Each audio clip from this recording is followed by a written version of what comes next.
Hier ou même la semaine dernière, il y a des gens qui ont tapé ton métier et ta ville.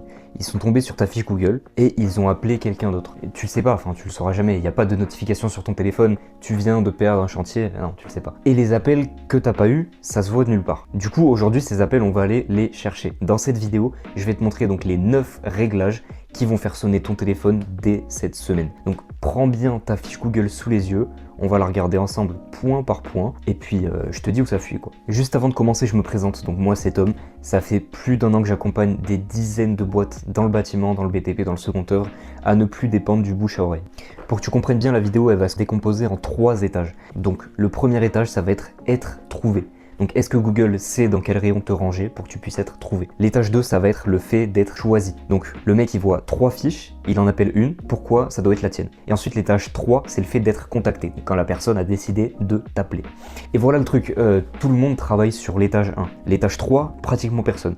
Alors que honnêtement, ça coûte rien, et enfin les 3 derniers réglages, c'est gratuit évidemment, ça prend 10 minutes peut-être en tout, et c'est eux qui vont faire sonner le téléphone. Garde bien ta fiche ouverte, on y va. Le premier réglage déjà, et c'est le plus lourd des 9, c'est la catégorie principale. C'est le rayon dans lequel Google ils vont te ranger. Et Google il range dans un rayon, pas 3. Imagine un petit peu comme un magasin de bricolage. T'as beau être le meilleur vendeur de chaudières de France, si le patron il t'a mis dans le rayon jardinage, personne va te trouver. C'est exactement ça. Et là tu vas me dire que peut-être t'as coché plombier, chauffagiste, dépannage, salle de bain, fait que t'as tout coché comme ça t'es partout. C'est le réflexe qui est logique, hein. Sauf que c'est le contraire quasiment de ce qu'il faut faire. La catégorie principale c'est vraiment elle qui va peser et les autres elles sont secondaires donc elles pèsent beaucoup moins. Donc si la principale c'est plombier alors que ce que tu veux vendre principalement c'est du remplacement de chaudière, tu te bats dans le mauvais rayon en fait, avec les mauvaises personnes sur le mauvais ticket. Concrètement, c'est très simple, tu prends la prestation la plus rentable, pas la plus fréquente, hein, vraiment celle qui te fait gagner le plus d'argent, et tu regardes quelle catégorie Google propose qui colle le mieux. C'est une seule, c'est ta principale, tout le reste tu mets en secondaire. Ça se change en 30 secondes et déjà ça va changer beaucoup de choses par rapport à ta concurrence. Ensuite, le réglage 2, c'est au niveau des zones, donc la zone de service. L'erreur, c'est de cocher tout le département pour être vu partout. Tu coches 40 communes, tu te dis que tu as multiplié du coup tes chances par 40, sauf qu'en fait c'est l'inverse. Plus tu élargis, plus tu vas diluer ton positionnement. Google il va te positionner mal partout au lieu que bien positionner quelque part. Donc moi ce que je te conseille c'est de commencer par 5 zones maximum, celles où tu bosses vraiment ou celles où tu es prêt à te déplacer demain matin. Tu t'installes, t'élargis progressivement, donc une par une, quand tu tiens ta place en fait. Et le dernier truc à ne pas rater derrière, ton adresse elle doit être dans la ville que tu vises en priorité. Ça c'est un signal qui est super fort pour Google pour savoir où tu es vraiment. Si tu travailles depuis chez toi et que tu veux pas afficher ton adresse, de toute façon tu peux la masquer, mais tu la renseignes quand même. Masquer ça veut pas dire absente. Ensuite on va passer au 3e réglage et au dernier de cet étage qui sont les services, la liste de services. C'est vraiment la partie que beaucoup de gens laissent vide et c'est du texte que Google il va lire en fait. Là tu vas me dire oui mais ça se voit pas, personne clique dessus. Alors c'est vrai pour le client, c'est vrai pour le particulier, mais c'est faux pour Google. C'est là qu'il va chercher de quoi te faire remonter quand quelqu'un tape une prestation précise et pas juste le métier. Donc pour ça on a 2 règles. La première c'est que tu vas prendre les services proposés par Google en priorité parce que il les comprend mieux que ceux que tu décris toi-même. Et le 2 c'est que tu les remplis tous avec une vraie description à chaque fois, pas 3 mots quoi. C'est à peine 30 minutes de boulot, une seule fois, tu fais ça le dimanche soir et c'est ce qui te fait exister sur, par exemple, remplacement de chaudière et pas seulement sur plombier. Donc avant le 2e étage, un truc que je dois te dire, parce que je pense que tu l'as déjà entendu quelque part, il y a une technique très précise qui consiste à mettre des mots-clés dans le nom de la fiche Google de l'établissement. Donc par exemple, au lieu de mettre Dupont Plomberie, on va mettre Dupont Plomberie chauffagiste Aix-en-Provence. Je vais être très honnête avec toi, ça marche, ça fait remonter, c'est pour ça que t'en vois plein. Le problème, c'est que c'est contraire aux règles de Google et que ça se signale par un clic, enfin en un clic par n'importe qui, y compris par ton concurrent d'en face qui a sûrement très envie que ta fiche disparaisse. Et une fiche suspendue, c'est pas juste on rétablit ça demain et tout, c'est des semaines avec des justificatifs, parfois ça revient jamais. Donc tu perds tes avis, tu perds ton ancienneté, tu perds ta place. Donc ton nom d'établissement, c'est ton nom d'établissement. Le gain, honnêtement, il vaut pas du tout le risque que tout ton flux d'appels il passe à la trappe quoi. Une petite pause, si tu tiens une boîte dans le bâtiment et que ce genre de contenu de vidéo t'est utile, abonne-toi. Je fais que ça de l'acquisition pour des boîtes du bâtiment et il y en a plein d'autres qui arrivent.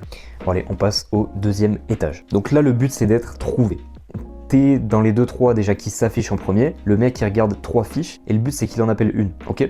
Donc on est parti sur ça. Le premier réglage de cet étage, ça va être les photos. Donc là, je vais te demander quelque chose si tu as ta fiche sous les yeux, si tu as moyen d'avoir ton téléphone. Reprends la recherche, par exemple, plombier Lyon, n'importe quelle recherche. Regarde les 3 fiches, les 3 premières comme si tu étais un client, pas comme si tu étais comme quelqu'un qui a une fuite et qui doit choisir quoi. Donc la question c'est laquelle t'appellerais. Et 9 fois sur 10, tu choisis celle qui a des photos de vrais chantiers. C'est pas la plus proche, c'est pas la moins chère, de toute façon t'as pas forcément les prix, tu peux pas savoir. C'est celle qui a l'air de faire du bon boulot. Donc, des photos de tes chantiers. Des avant-après si tu peux, ton camion, ton équipe.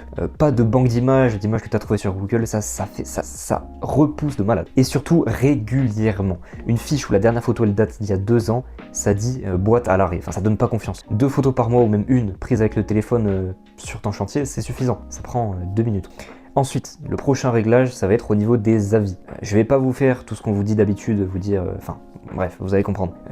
Vous savez qu'il faut des avis, on vous répète ça depuis 10 ans, mais ce qu'on vous dit pas, c'est que le nombre, il compte moins que ce que tu crois. J'ai vu des fiches avec moins d'avis passer devant des fiches qui en avaient plus. Ce qui compte, comme les photos, c'est la régularité. 3 avis par mois pendant 1 an, ça va battre 30 avis en 1 semaine et plus rien pendant 1 an. Et c'est pas un hasard. En fait, Google, quand il voit ça, il va penser que c'est de la fraude ou que ça a été très instable. Et le truc que personne fait aussi, c'est de répondre à tout le monde, que ce soit les bons ou les mauvais. Et d'ailleurs, surtout les mauvais, parce que le prochain client qui va lire ça, ce qu'il va lire c'est pas l'avis, enfin il va le lire un peu, mais c'est surtout comment tu réagis quand ça se passe mal. Une réponse calme sous un avis qui a 1 étoile, ça rassure plus que 10 avis 5 étoiles et sans aucun mauvais avis, un peu louche, tu vois.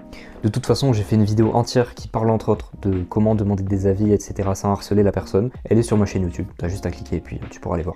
Dernier réglage de ce 2e étage, c'est le plus rapide, c'est la description et la partie question-réponse. Donc en fait, pour la description, tu dis ce que tu fais, où et depuis quand, blablabla, pas de truc d'agence, enfin, plombier chauffagiste à Aix depuis 2011, remplacement de chaudière, pompe à chaleur, dépannage, ne te complique pas la vie. Et la partie question-réponse, tu peux poser les questions toi-même et y répondre. C'est autorisé, c'est même prévu pour, et c'est trop fort, c'est trop utile. Donc tu prends les 3 questions qu'on te pose au téléphone 15 fois par semaine, enfin vraiment le truc classique, où vous vous déplacez, le devis, est-ce qu'il est gratuit, est-ce que vous intervenez le week-end, et tu réponds directement sur la fiche. En fait, ça va avoir 2 effets.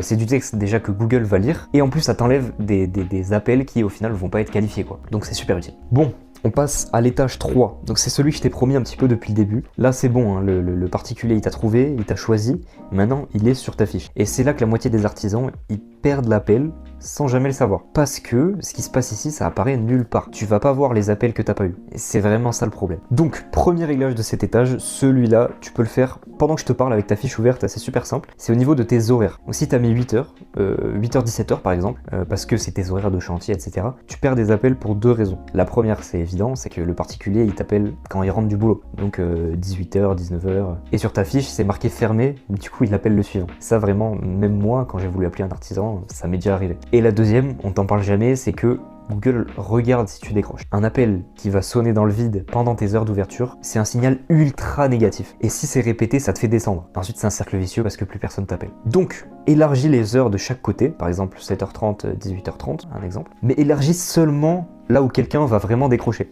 Et là, tu vas me dire, oui, mais Tom, je suis sur un chantier à 18h, je peux pas décrocher, etc. J'y viens, je vais vous expliquer juste après comment faire. Ce sera dans le dernier réglage. Ensuite, réglage 8, donc l'avant-dernier, et celui-là, c'est le changement dont aussi très peu de personnes parlent. Google, ils ont discrètement remplacé le bouton appeler par un bouton site web sur l'encart local. Donc avant, le mec, il tapait, il voyait l'affiche et il cliquait sur appeler et ça sonnait directement chez toi. Maintenant, alors ça dépend des fois, mais sur beaucoup d'affichages, ce qu'il voit en premier, c'est le site web. Donc il clique, il arrive sur ton site, et ensuite, si ton site, c'est une page d'accueil avec un menu, 7 onglets, un formulaire en bas, des photos de partout. En fait, tu viens de perdre un mec qui voulait juste t'appeler, qui aurait peut-être signé. Et là, tu viens de le perdre.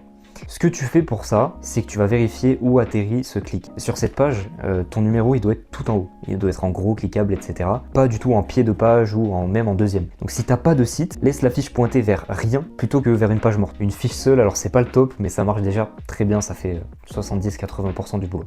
Et donc, on y revient, le dernier réglage, et c'est le même que dans ma vidéo sur Google Ads, donc celle que j'ai faite juste avant, la dernière. Parce que c'est le seul qui décide vraiment, c'est vraiment le facteur décisionnel. Donc là voilà, on s'imagine, le mec qui cherchait, il a appelé 3 artisans, toi et 2 autres. Celui qui rappelle en premier, le particulier, il gagne dans la plupart des cas.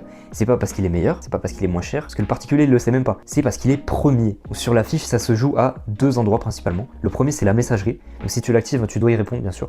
Google, ils vont afficher encore une fois ton délai de réponse. Et un délai lamentable, c'est pire que de ne pas avoir de messagerie du tout. Donc si tu sais que tu regarderas jamais, autant la désactiver directement. Et le rappel. Je sais que tu es sur un chantier, t'as les mains dans le plâtre, c'est vrai, etc. C'est le truc le plus dur de toute cette vidéo. Du coup, et je t'en parlais tout à l'heure, mets quelqu'un dessus. Que ce soit ton apprenti, ta femme, que ce soit ton fils, j'en sais rien. C'est pas une personne qui a besoin de chiffrer, hein. C'est juste une personne qui a besoin de répondre au téléphone et de dire « Bonjour, on a bien reçu votre demande, votre prénom, donc Jean-Eudes, vous rappelle ce soir à 18h. » Et le mec, il va arrêter de chercher. Et c'est vous qui allez avoir le chantier. Voilà, c'était les 9 réglages et c'est vraiment ça qui va vous rapporter. Un dernier truc, c'est un petit bonus pour ceux qui sont restés jusqu'ici. On t'a vendu le top 3, la fiche Google, comme si c'était l'objectif final. C'était vrai il y a 3 ans. Maintenant, aujourd'hui, il y a plus que ça. Et en fait, il y a un bloc en haut qui est apparu qui s'appelle Garantie par Google. Ça ressemble à une fiche, ça reprend les mêmes infos, mais ça passe devant tout le monde. Ça veut pas dire que ta fiche elle sert à rien, au contraire le bloc il va chercher les données aussi dans ta fiche, mais ça veut dire qu'une fiche propre c'est devenu le minimum vital, c'est pas du tout un avantage. Ça l'est mais c'est le minimum. Ça c'est un sujet d'une autre vidéo, enfin, j'allais pas le faire en 30 secondes, t'as juste à m'envoyer LSA, donc les 3 lettres, sur LinkedIn, mon profil c'est Tom Rock sur LinkedIn, et je t'envoie la vidéo.